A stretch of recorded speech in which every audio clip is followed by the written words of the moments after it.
ce nombre d'emplois peut doubler, pour autant que certaines petites contraintes soient levées et qu'il soit déterminé une politique claire du secteur.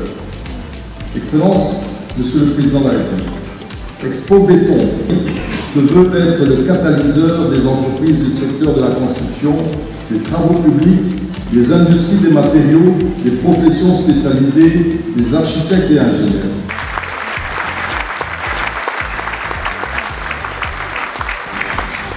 Que les travaux de cette 8e édition d'Expo Béton aboutissent à des résolutions concrètes face aux défis du corridor ouest, tout en jetant les bases d'une véritable révolution urbaine. Sur ce, je déclare ouverte la 8e édition d'Expo Béton RDC 2024.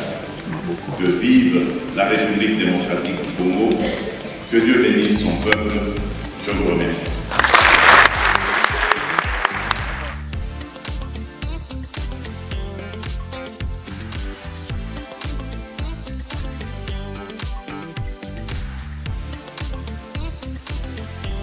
Distingués invités, je suis très ravie de prendre parole aujourd'hui. Rapidement, je vais appeler les personnes qui vont constituer ces tout premiers panels. Alors que M. Thierry est en train d'avancer pour nous rejoindre.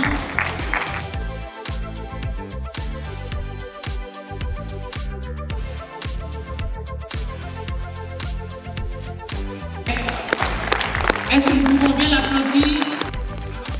Bonjour à tous, bienvenue dans ce premier panel. Nous allons parler des aspects légaux, l'aménagement foncier, infrastructure, environnement et perspectives de développement à moyen et long terme.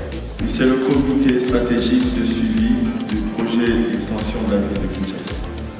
Très bien. On commence par l'usine du bâtiment, on met en place des infrastructures de base, on crée un aménagement foncier adéquat pour accueillir plusieurs millions de Quinois, on crée ce cadre de vie économique ainsi que résidentiel qui pourra permettre aux Quinois petit à petit de se redéplacer. Pas pour dire qu'il est impossible de réparer l'actuel Kinshasa, mais il est beaucoup plus compliqué aujourd'hui de pouvoir créer une vraie urbanisation dans ce qui est fait. Quelle est la stratégie qui sera mise en place pour que l'extension de la ville de Kinshasa, qui sera bientôt en cours, puisse avoir des routes de qualité? Je pose ma question à M.